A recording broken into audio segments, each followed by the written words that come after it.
Welcome to part 5 of this course. This part has a specific group of formulas. They're mainly about date and time.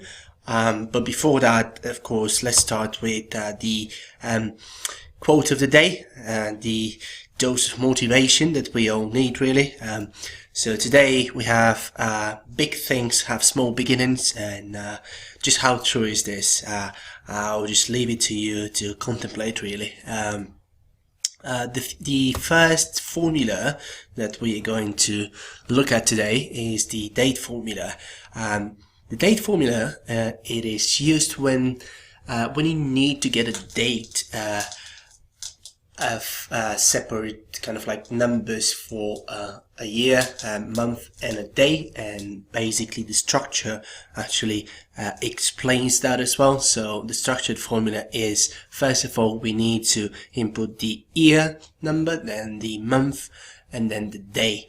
So let me give you an example to show you what I mean by that. So here's what we have. So we have separate numbers for year, month and day, okay, and the date formula is going to just merge really everything into a date. Okay, so this is what we have, 28th of January 2010, just to show you all the other ones as well. So we need, of course, to convert them, the formatting should be as dates, really, and this is what we have. Okay, back to the presentation, and the next set of formulas, year, month and day. So this is basically the opposite of a little bit the opposite of the date formula. So now the year will return the year from a specified date, the month will return the month, and the day will return the day. Okay, the structure is basically the same. So let me show you what I mean by that. Okay, so now I have prepared here a set of formulas. Okay, not the set of formulas, of course, just a range of dates here. Okay, and now we want to get the year in this column out of the date, and then the month. Okay, that's going to be the 12th month as well, and then the day should be 12 as well. Okay, so what we can do is then just copy paste the formula, just paste the formula in the rest of the table. Okay, so that we can actually have all the years, months and days here as well. Okay, these are very useful formulas when it comes to analyzing specific set of data that has obviously dates in it. Okay, now back to the presentation. The next formula is time, very similar to the date formula. Okay, and now what we have is this formula, time, is going to get us obviously the time from the separate hour, minute and second, and as I said, very similar to the date formula. Okay, we have the set here, the set of data. Okay, now we need to just type in time and then add the hour, minute and second. Okay, and this is what we are going to have, 5:29 p.m. Okay, now copying that in all the other ones. Now we need to convert to obviously set the format for, of course, date for time.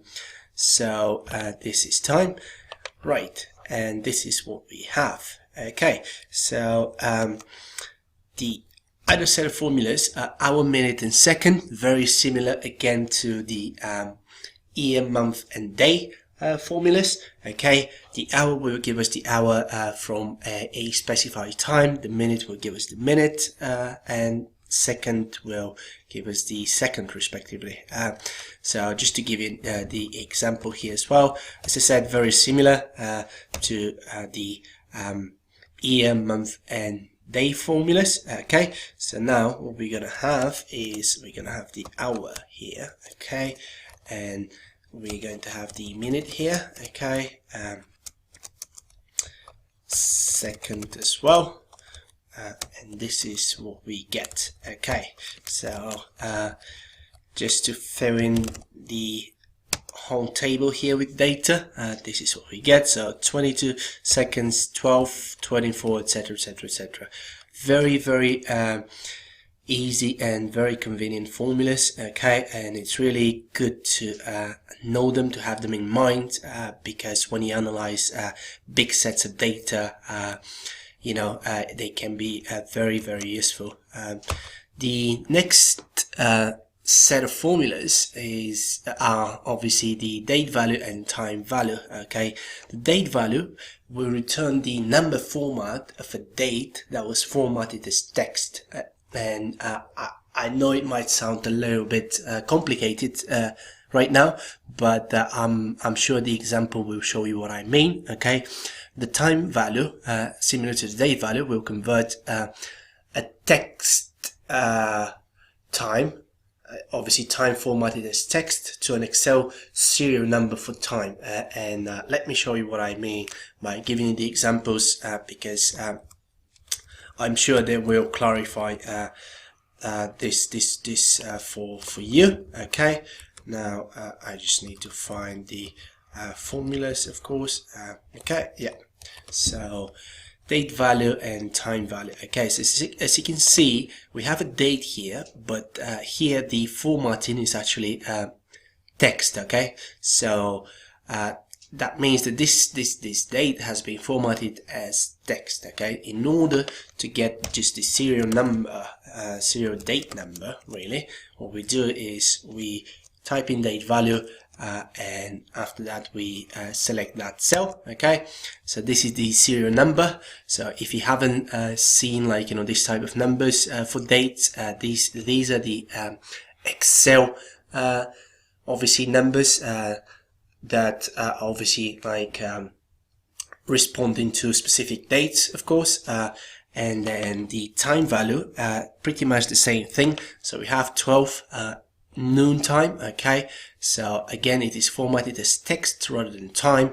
And now in order for us to get the time value, we type in the formula, and this is what we get. We get 0.5. so basically it gives us the decimal number here, because it's more like a percentage really. It basically means it's 50% of the day. So the first 12 hours of the 24 hours that's supposed to go have already gone. Okay, so 12 over 24 is 0.5, of course.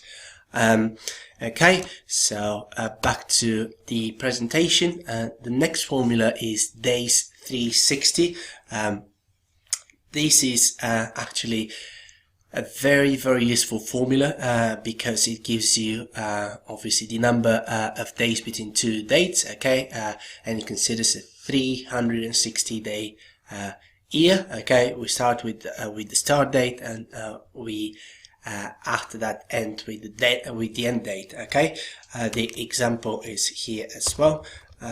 So we have the two dates here, 12th of December 2017 and 12th of August 2018. Okay, in order for us to get the difference in days based on a 360 day year, we need to select the start and end dates. Okay, so we have 240 days here. Okay, now back to the presentation. We have eDate. eDate is a formula which returns basically the serial number of the date, that is the indicated number of months before or after the start date. So what I mean by that is, I'm going to show you now, of course, but before that, the structure is, first of all, we need to have a start date and then number of months. Okay, so let me show you what I mean by that.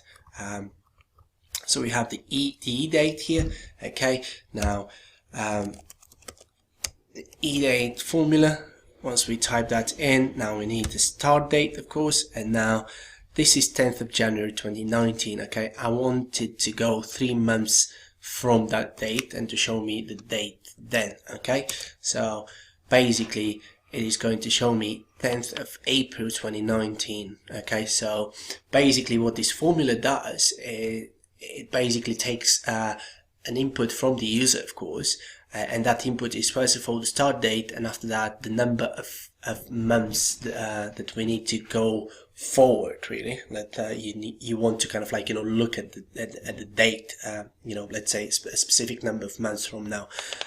What we can do, we can also type, let's say 20 months. Okay, so what's going to happen, this is going to give us 10th of September 2020. Okay, same for this date as well. We can just go and type obviously the formula and then go, let's say 8 months from now, from that date, of course. And again, this is the Excel number, so we need to obviously convert that to a date. So the date is going to be 1st of June 2020. Okay, the next formula is end of month. So the end of month formula is very similar to the previous formula, to the previous formula, which was a date here. Okay, but instead of like the specific date, let's say 3 or 4 months from now, it gives you the end of the month after, let's say 3 or 4 or 10 months, for example. Again, the structure of the formula is is basically the same as the eDate function. Okay, and just to give you an example now, what is going to happen now is we have 2 dates. Okay, the first date is 26th of January 2010. Okay, so what we can do is we can just type in the end of month formula and open the brackets and then take that date, of course, and go, let's say 3 months from then. Okay, so you can see, let me just change the format again of this date. You can see we have 30th of April 2010. As you can see, we want to go 3 months from that date, really. Okay, and 3 months from that date, for example, if it's not end of date, end of month formula, if it's eDate, for example, it is going to give us 26th of April, but in this case it gives us the end of the month. Okay, again, same thing here as well.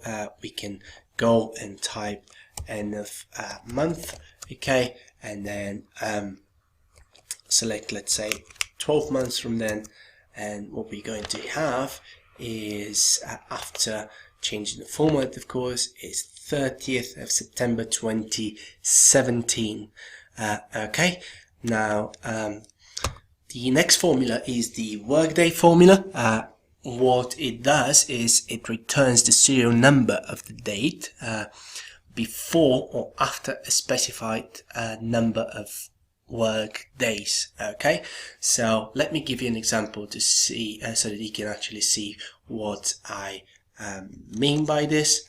Now, going back to the presentation again, we can do this.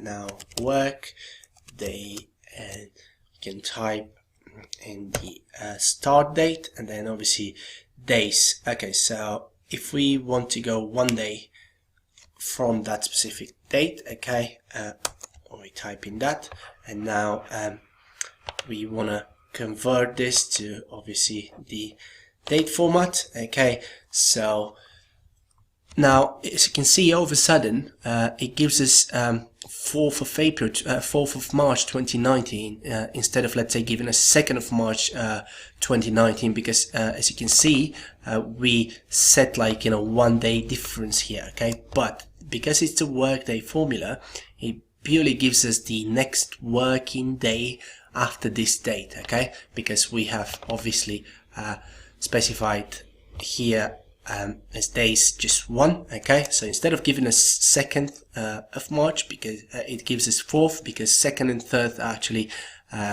Saturday and Sunday, and they're not working days. Okay, the next formula is EFRAC, and this formula is quite useful, of course. And I personally really like it because when I have to analyze big sets of data that have obviously a lot of dates there as well, and sometimes I need to kind of like just get a fraction, like just the percentage fraction between 2 days, for example, based on a specific, let's say, a 360-day year, for example, or something like that. I use this formula, okay? And what it does is purely returns the difference between the 2 days as a fraction of the year, okay? We have obviously a start date, an end date, okay, and then we have the basis as well, which is just an optional thing really, but I'm gonna show you that as well. The year frag is here, okay. Now we have the 2 dates here, okay, and we want to get the fraction as a percentage really, okay. So year frag, and we have this date, we have the end date as well, and now we can use the basis. So usually you have several options here, so I usually select the actual over 365 days, okay, because what this is going to give us, it is going to give us the difference between these 2 dates, okay, and then it's going to divide that by 365 days instead of 360, for example, etc, etc, etc, okay. Now let's select 3 here, okay, and see what happens. So as you can see, 0.23 238356, of course, okay, which is around a quarter of a year, okay. Right, back to the presentation. This is of course the usual slide with which I kind of like finish the specific part of the course as well, and again you have the same quote, and again I'm gonna say it, I'm just gonna keep saying it at the end of each part, and how important it is to just keep repeating what you have already learned, because as the quote has it, repetition is the mother of learning. And if you have any questions, please do let me know in the comment section of this course. I'll see you in the next part of the course.